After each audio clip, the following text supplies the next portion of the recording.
Free audio post-production by alphonic.com.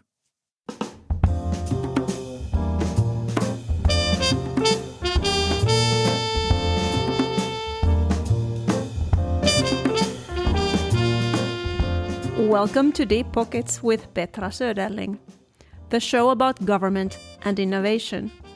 I hope you enjoyed today's episode and the music created by a New Orleans jazz icon Leroy Jones.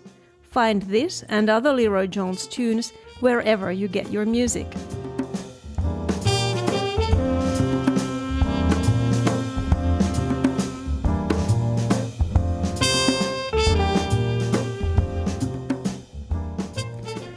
Inside EQTC 2025, Europe's quantum community faces a high-stakes moment.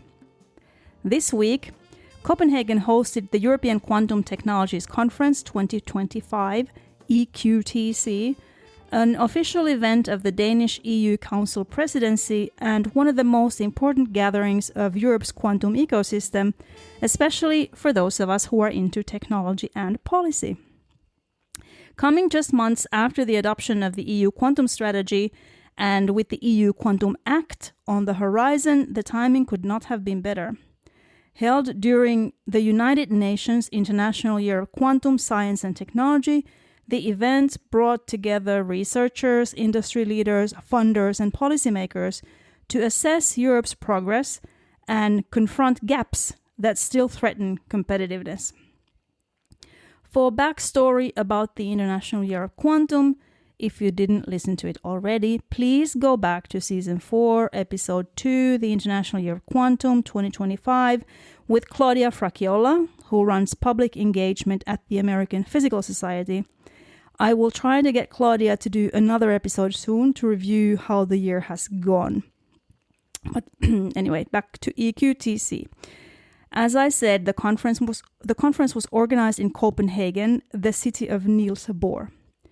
Niels Bohr was a Danish physicist who received the 1922 Nobel Prize in Physics for his contributions to the understanding of atomic structure and quantum theory.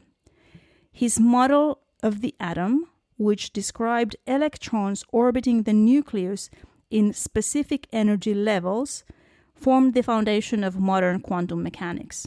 Bohr also played a key role in the development of nuclear physics and served as a mentor to other leading physicists like Erwin Schrödinger and Werner Heisenberg.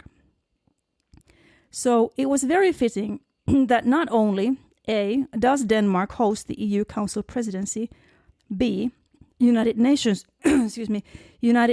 celebrates the 100th birthday of quantum, but C, the conference was hosted by the Institute of Niels Bohr at the University of Copenhagen.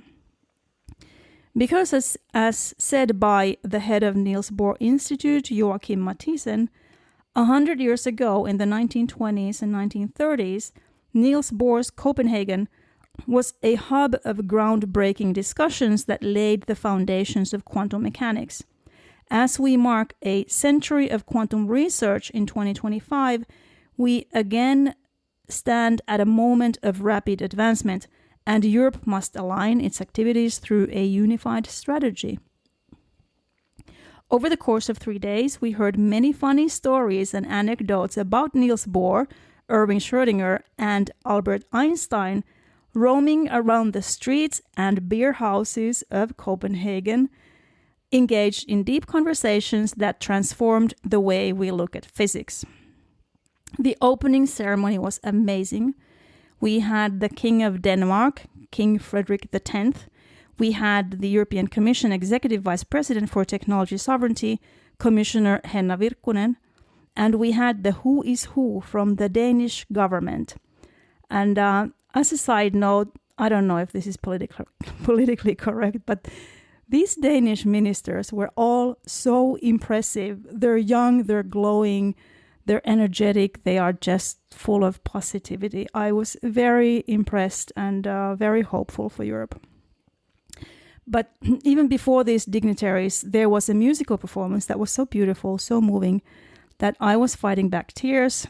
Actually had to look away at times so I don't ruin my perfectly executed conference makeup. Okay, I have a lot of interviews from the show floor, so not to make this episode too long, let's get to it. I said that Europe's quantum community faces a high-stakes moment. What does that mean? Well, now that Europe has the quantum strategy laid out, it needs to be executed. There were two big themes on that execution that came across. One, the Grand Challenge.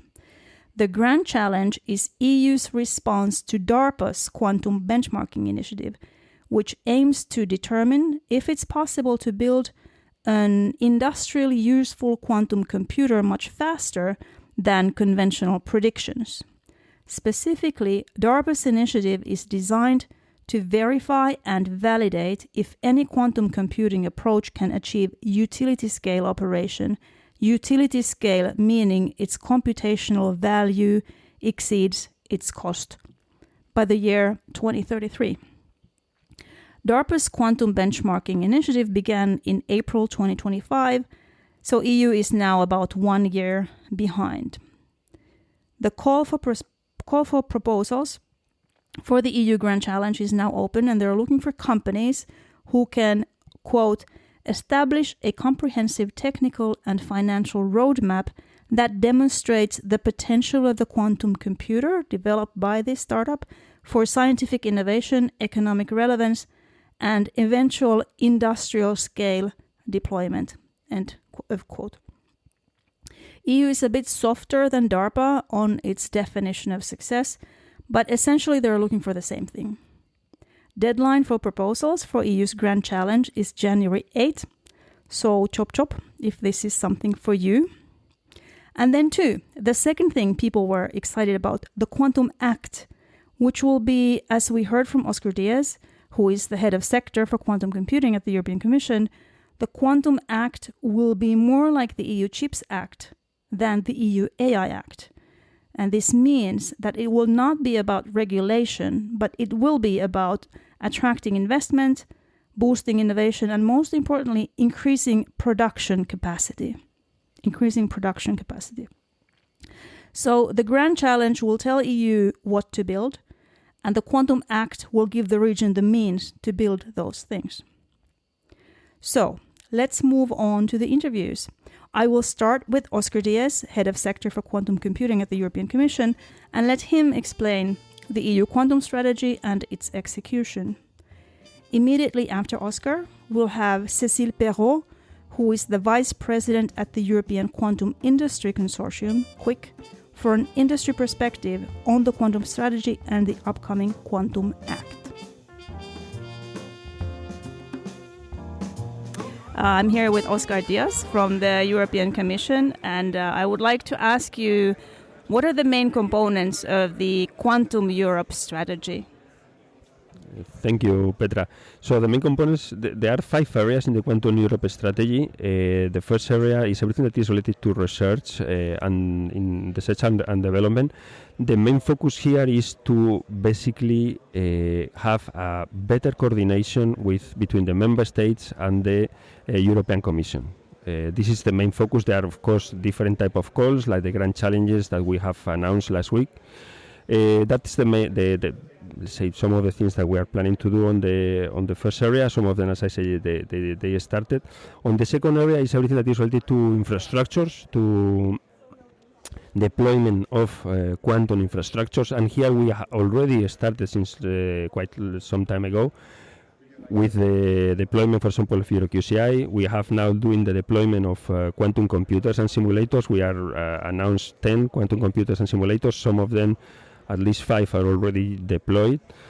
And also we are doing deployment of quantum sensing devices like quantum gravimeters and quantum enhanced MRIs. This is the second area. The third area is everything that is related to the industrialization and the ecosystem, basically improving the quantum ecosystem at European level.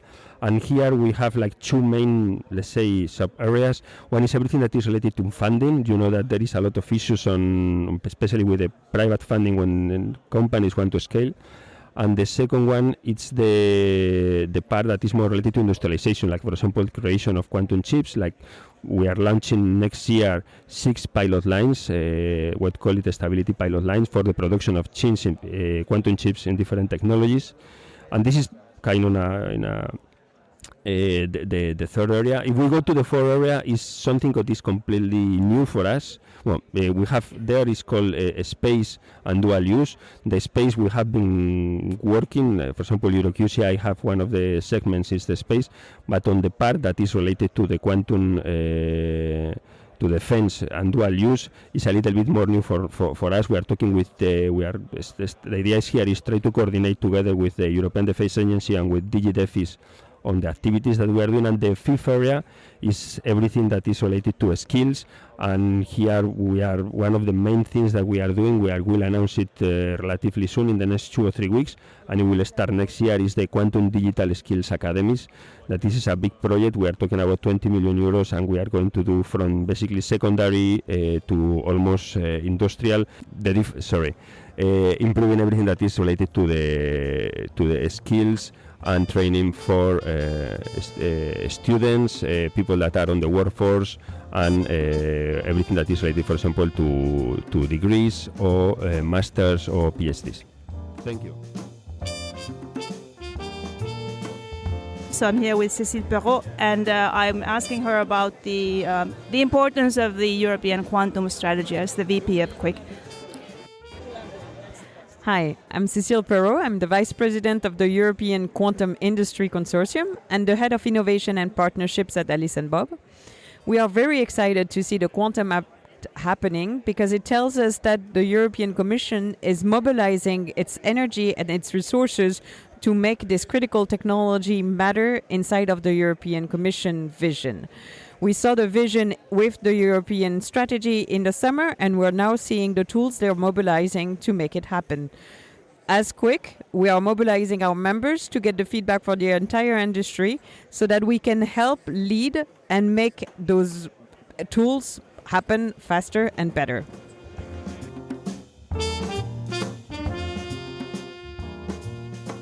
After these two EU-level speakers, we're going to hear the response from a set of regional operators.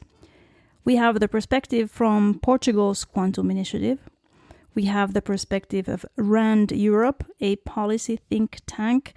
And we'll hear from Amires, a consulting company that has a long experience in carrying out these EU-level deep tech projects. Okay, I'm here with Yasser Omar from the Portuguese Quantum Institute. Could you please introduce yourself and your organization, and how has the EQTC been for you?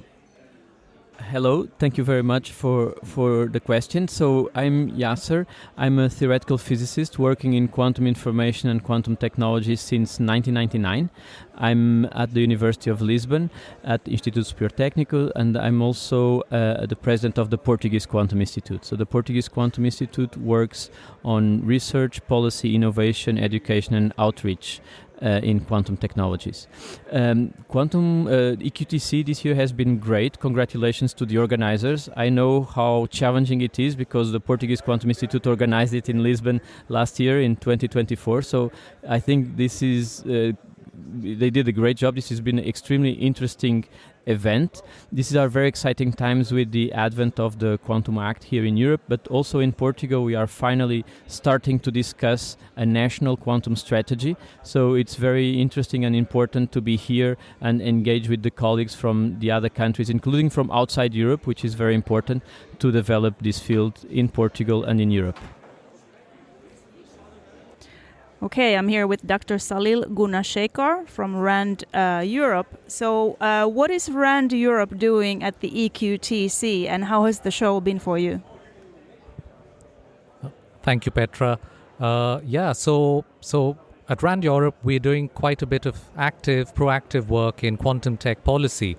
And EQTC has been an absolutely fantastic experience so far because I like the 3 tracks of policy, business, and scientific sessions. It's been, I think, quite an innovative model that they've tried this time. I should, argue it's been quite successful. So I've used the conference to kind of link up with old connections in the quantum policy world and industry world, but also importantly make those new connections at the conference. And I'll be speaking on a panel tomorrow as well on education, skills and workforce development that I'm looking forward to.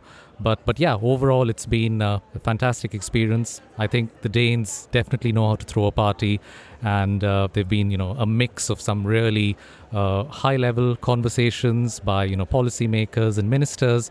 But I think the more content-focused work on the actual policy issues of the day have been the ones that have been really important and I think exciting for me. Now I'm here with Roman Pašek from Amires consulting company, and this is the first consulting company that I'm talking to here at EQTC, and I really want to ask Roman, what's it like to be a consultant in the European quantum industry? How do you find your assignments? How do you participate in calls, open calls? And what's it like to be in the European quantum ecosystem? Thanks for the question, Petra. So I work as a quantum community manager in Amires, which is a consulting company really focusing on Horizon Europe as the communitary program for R&D support.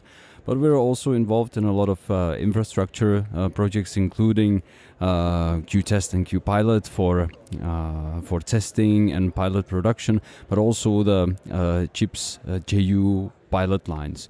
So we're heavily involved in the ecosystem from both the perspective of the research projects, but also in a very close contact with the industry through these projects, which are really industry focused and providing services to the nascent but emerging industry that we have here in Europe. And the question of what it's like to be a consulting company in this area, I think that, generally speaking, the ecosystem and the community is very forthcoming and very collaborative, and it still is. And I think that's one of the very positive signs about how things work in here. And we are trying to be this kind of community and ecosystem player, trying to be very active in it. And in the long term, that's what actually pays off for a consultancy like us, because we're building these long-term relationships and, people come to us, and that's the point, that we don't really even have to do a lot of business development ourselves, because these long-term relationships that we've had with big research organizations or companies, even before quantum came along, really, is now paying off, and we're really, let's say, sought after to help developing the best proposals for securing the funding, and then also running the projects themselves.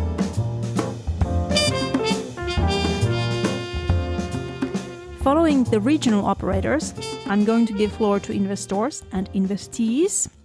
I attended a side event organized by the EIC, the European Innovation Council, that is the largest investor in European deep tech companies. And I was able to record a clip from the EIC, and I was also very lucky to secure an interview with Jan Götz, the founder and co-CEO of IQM Quantum Computers, which is one of Europe's most recent unicorns. And then we hear from the local Danish VC Hardcore. But first, Samira Nick from the European Innovation Council. So how do you find the European quantum landscape?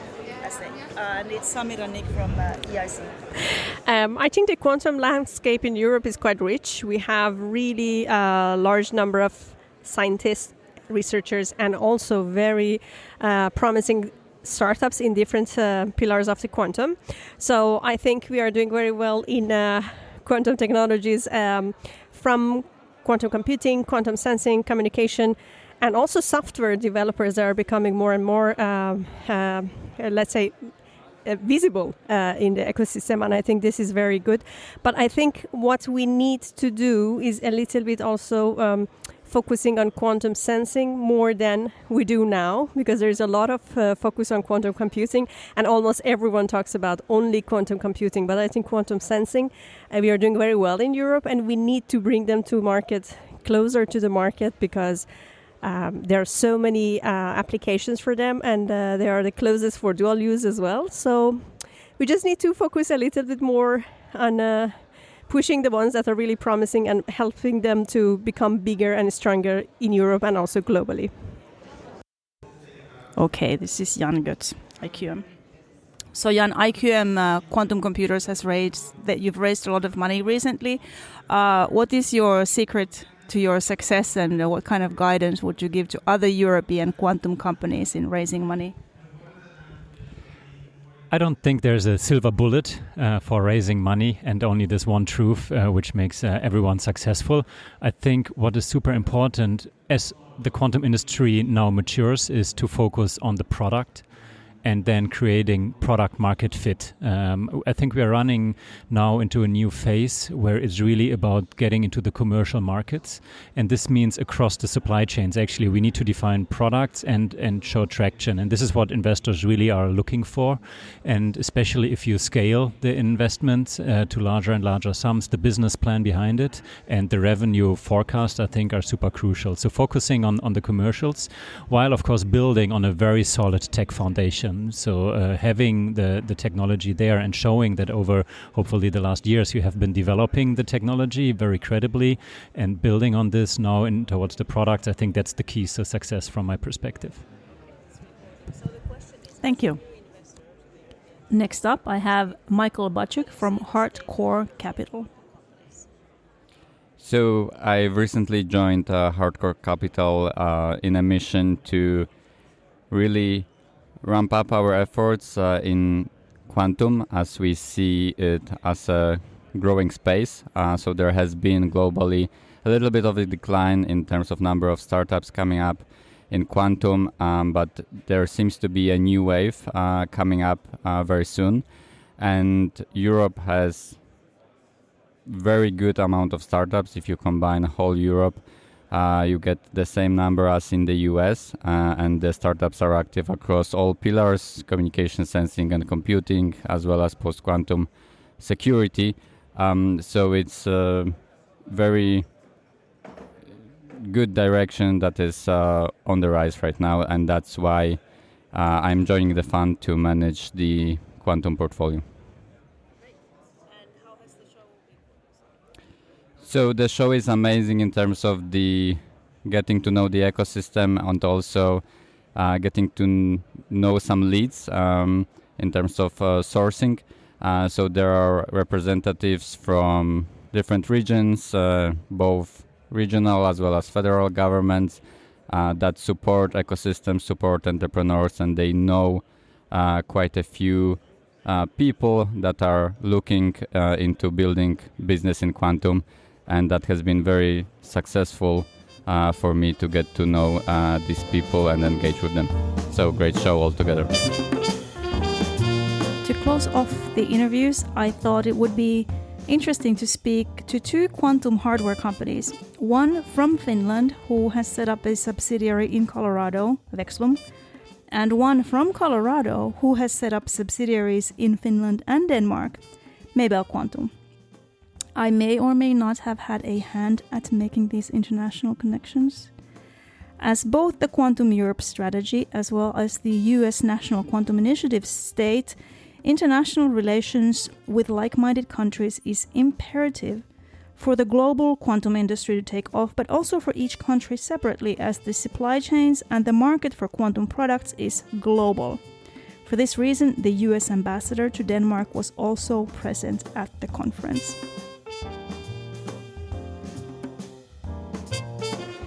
I'm here with Tommi Hakulinen from Vexlum. He is going to introduce himself and his company.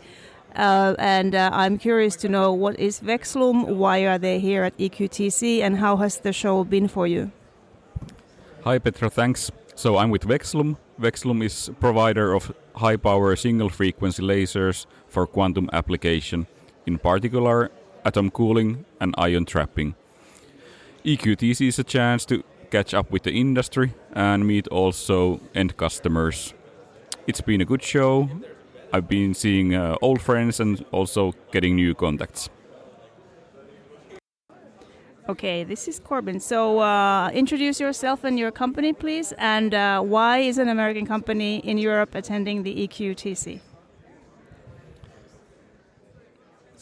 My name is Corbin Tilleman-Dick. I'm the founder and CEO of Maybell Quantum, and not being here would be more surprising than being here, I guess. Maybell is an infrastructure company. We sell the picks and shovels that others need to build their quantum systems, and our customers are global because quantum is inherently global. You look at the historical expertise, and this is a industry where the great minds are coming from all around the world, and if we want to participate in this industry, we have to be a global company. So our first office outside the US was here in Denmark. We now have offices in Finland and Germany as well, and we see Europe as an essential part of Maybell's success.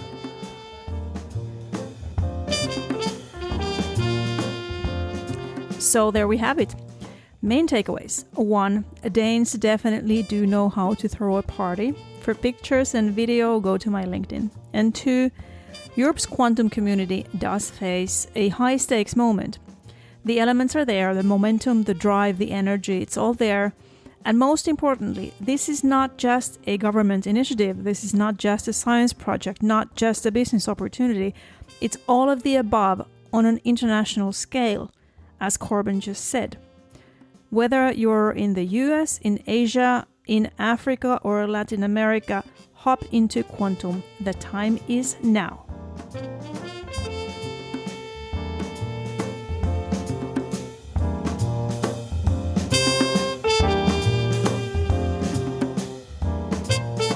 You've listened to Deep Pockets with Petra Söderling, the show about government and innovation. If you liked today's episode, please subscribe, like, and share our show in your social media. It means a lot to me and to my guests. The wonderful music you heard is by a New Orleans Hall of Fame jazz icon Leroy Jones. Find this and other Leroy Jones tunes wherever you get your music. This podcast, as well as the recording of my audiobook, is done by Chris Elliott at Studio Aguse in south of France.